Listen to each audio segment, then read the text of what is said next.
ஓம் அகிலாண்டேஸ்வரியே போற்றி, அகிலத்தை ஆள்பவளே போற்றி போற்றி. நல்லதே நினைப்போம், நல்லதே விதைப்போம். அம்மன் அருள்வாக்கு குழந்தைகளுக்கு இந்த அம்மன் தாயின் ஆசீர்வாதங்கள் எப்பொழுதுமே முழுமையாக கிடைக்கும். நீ எதை நினைத்து கொண்டு என்னை தேடினாயோ அந்த விஷயத்தை பற்றி உன்னிடத்தில் பேசுவதற்காக தான் உன் வராகி அம்மா நான் வந்திருக்கிறேன். என் தங்கமே, நீ யாரை அதிகமாக நம்பினாயோ அவர்களாலேயே இன்று உன்னுடைய மனது உடைக்கப்பட்டு இருக்கின்றது. நம்பிக்கை துரோகத்தை தாங்கிக் கொள்ள முடியவில்லை அம்மா என்று என் குழந்தை என் முன்னால் நின்று கொண்டிருக்கிறாய். நம்பிக்கை துரோகத்தை செய்தவர்கள் உன்னுடன் இருந்தவர்கள் அல்லவா? நீ எந்த அளவிற்கு அவர்கள் மீது அன்பு வைத்திருந்தாயோ அந்த அன்பை அவர்கள் இப்பொழுது தவறு என்று நினைக்கின்ற அளவிற்கு துரோகத்தை செய்துவிட்டு சென்று விட்டார்கள். ஆனால் என் பிள்ளை, இப்பொழுது அவர்களின் நிலை என்னவாக இருக்கின்றது என்பதை நீ தெரிந்து கொள்ள வேண்டிய ஒரு சூழ்நிலை வந்திருக்கிறது. அதற்கு காரணம், அவர்கள் செய்த அந்த துரோகத்தை நினைத்து நினைத்து நீ மனவேதனை அடைந்ததோடு மட்டுமல்லாமல் உன்னுடைய வாழ்க்கையில் சந்தோஷமான பல நேரங்களை நீ தொலைத்து விட்டாய். கண்ணீருக்கு மட்டுமே அதிகமான வேலையை கொடுத்து விட்டாய். மாறாக உன்னுடைய அன்றாட நடவடிக்கைகளில் ஏகப்பட்ட மாற்றங்கள். எந்த ஒரு விஷயத்தையும் உன்னால் தெளிவாக செய்ய முடியவில்லை. இவை எல்லாம் உன்னை இன்று எங்கு கொண்டு வந்து நிறுத்தி இருக்கின்றது தெரியுமா? இந்த வாழ்க்கையே இனிமேல் நமக்கு வேண்டாம் என்று நினைக்கின்ற அளவிற்கு இந்த உடலில் இந்த உயிர் எதுக்கு இருக்கின்றது என்று நீ நினைக்கின்ற அளவிற்கு என் தங்கமே, இந்த நிலைக்கு உன்னை தள்ளியவர்களுடைய நிலை இப்பொழுது எப்படி இருக்கிறது என்பதை நீ தெரிந்து கொண்டால்தானே உன்னுடைய மனது நிம்மதியடையும். என் தங்கமே, நம்பிக்கை துரோகம் என்பது செய்வதற்கு முன்னால் அதற்கு அவர்களுக்கு எவ்வளவு தைரியம் இருக்க வேண்டும் தெரியுமா? நாம் செய்கின்ற இந்த செயலினால் ஒருவரின் மனது உடைக்கப்படும். அவர்களுக்கு வாழ்க்கையை வெறுக்க வைக்கும். வாழ்க்கையே வேண்டாம் என்று உயிரை மாய்க்கின்ற அளவிற்கு தள்ளிவிடும். எப்படியெல்லாம் ஒருவருடைய மாற்றங்களை எதிர்பார்த்து ஒருவர் விஷயத்தை செய்கிறார் என்றால் அவர்களின் மனதில் எத்தனை கெட்ட எண்ணங்கள், எத்தனை இழிவான எண்ணங்கள் இருக்கின்றது என்று ஒருமுறை என் குழந்தையே நீ சிந்தித்து பார். மற்றவர்கள் மதிப்பதற்கு கூட தகுதியில்லாத குணங்கள் அல்லவா இது போன்ற குணங்களை கொண்டவர்கள். வாழ்க்கையில் நிச்சயமாக உனக்கான ஒரு நல்ல விஷயத்தை நான் செய்திருக்கின்றேன். இவர்களுடனான தொடர்பு எதற்கு? மேலும் உனக்கு தேவைப்படவில்லை அல்லவா? அதை அவர்களே செய்திருக்கிறார்கள் என்று நினைத்து நீ சந்தோஷப்பட்டுக்கொள்.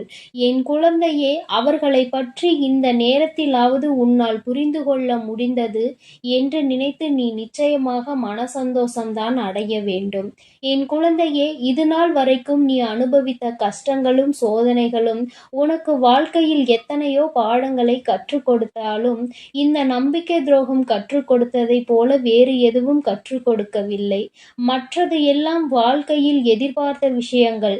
ஆனால் இது எதிர்பாராத விஷயங்கள் அல்லவா? முதலில் உனக்கு கஷ்டமாக இருந்தாலும் நாட்கள் செல்ல செல்ல இது உனக்கு பழகிவிடும். இப்பொழுது ஆரம்பம் என்பதால் என் குழந்தை தாங்கிக் கொள்ள முடியாமல் தவித்து நிற்கின்றாய்.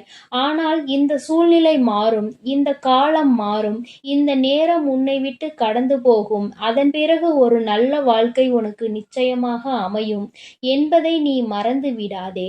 அவர்களின் நிலைமையை கண்டால் உன் அம்மா எனக்கே அத்தனை பரிதாபமாக இருக்கிறது.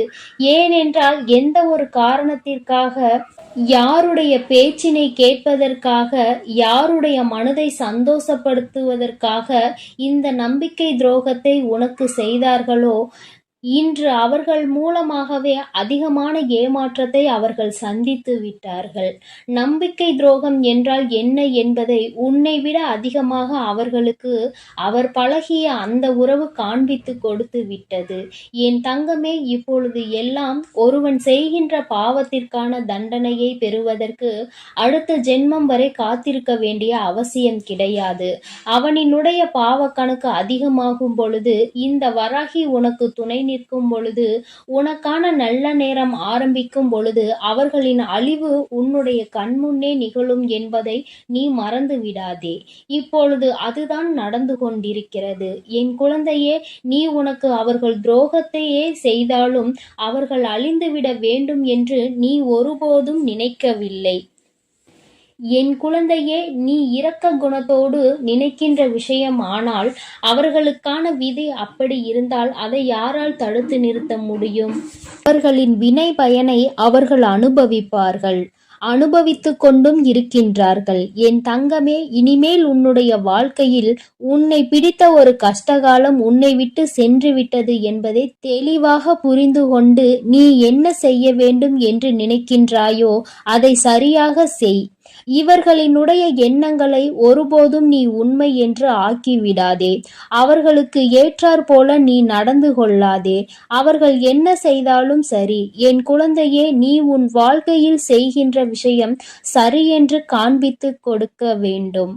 உன்னை விட்டு பிரிந்ததும் உனக்கு ஏற்படுத்திய இந்த துரோகத்திற்கும் எத்தனை பெரிய தவறு என்பதை உணர்ந்து காலம் முழுவதும் அவர்கள் வருந்த போகின்றார்கள்.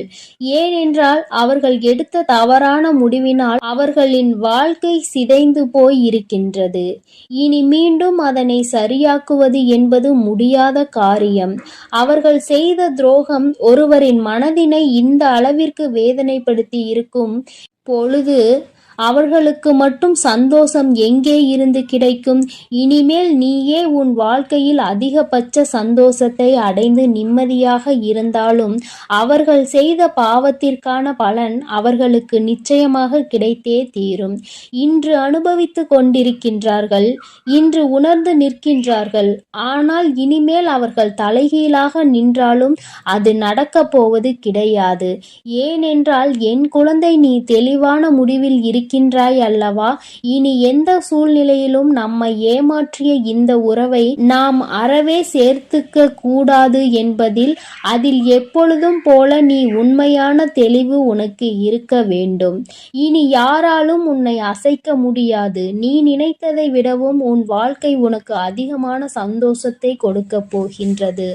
ஒருவேளை இப்பொழுது உனக்கு நம்பிக்கை துரோகம் செய்தவர்கள் ஒருவேளை அப்படி செய்யாமல் உன்னோடு தொடர்ந்து பயணித்திருந்தால் கூட நிச்சயமாக உன் வாழ்க்கை இந்த அளவிற்கு சந்தோஷத்தை பெற்றிருக்காது. அந்த அளவிற்கு சந்தோஷம் உன் வாழ்க்கையில் உனக்காக காத்து கொண்டிருக்கிறது என்பதை நீ மறந்து விடாதே. வாழ்க்கையில் நீ இனிமேல் தான் எல்லாவற்றையும் அடைய போகின்றாய். நீ நினைத்ததை எல்லாம் முடிக்கப் போகின்றாய். இவர்கள் எல்லாம் வயிற்றெரிச்சல் பட்டு உன்னை இழந்ததற்காக கதறி அழப்போகின்றார். அப்படிப்பட்ட சூழ்நிலையை நான் உனக்கு உருவாக்கி தரப்போகிறேன். நம்பிக்கையோடு என் பிள்ளையே, நீ செய்ய போகின்ற நீ நினைத்த விஷயங்களை எல்லாம் நினைத்த நேரத்தில் நடத்தி முடிக்கப் போகின்றாய். உன் வாழ்க்கையில் உனக்கான சந்தோஷம் உனக்கு நிரந்தரமாக கிடைக்கப் போகின்றது. இனி என் பிள்ளை வேதனைப்படாமல் வருத்தப்படாமல் சந்தோஷமாக இருக்க போகிறாய். உன்னை விட்டதற்கு உன்னை ஏமாற்றியதற்கும் தான் அவர்கள்தான் வருத்தப்பட வேண்டுமே தவிர நீ வருந்தக்கூடாது என் செல்ல குழந்தையே. ஏனென்றால் இந்த வராகி அம்மா எப்பொழுதும் உன்னோடுதான் இருக்கிறேன். நான் உனக்காகவே இருக்கிறேன். நீ நல்லதையே நினை. உன் வாழ்வில் எப்பொழுதும் நான் உனக்கு நல்லதை மட்டுமே செய்து கொடுக்கிறேன். என் தங்க பிள்ளையே, இந்த வராகி அம்மாவினுடைய அருளும் ஆசீர்வாதங்களும் எப்பொழுதும் உனக்கு முழுமையாக இருக்கும் என்பதை மறந்து விடாதே. எந்த சூழ்நிலையிலும் நீ தைரியமாக இரு. யாரையும் முழுமையாக நம்பிவிடாதே என் தங்கமே. எப்பொழுதும் எந்த ஒரு காரியம் செய்தாலும் ஒரு முறைக்கு 100 முறை சிந்தித்து செய்ய பழகு. அப்பொழுதுதான் அதிலிருந்து ஏதாவது ஒரு பிரச்சனைகள் வந்தாலும் அதற்கான தெளிவு உன்னிடத்தில் இருக்கும் என் தங்கமே. நீ நம்பிக்கையோடு இரு. எல்லாமே உனக்கு நன்மையாக நடக்கும்படி நான் பார்த்து கொள்கிறேன். என் அன்பு பிள்ளைக்கு இந்த அம்மன் தாயின் அன்பும் ஆசீர்வாதமும் முழுமையாக கிடைக்கும். ஓம் அகிலாண்டேஸ்வரியே போற்றி, அகிலத்தை ஆள்பவளே போற்றி போற்றி.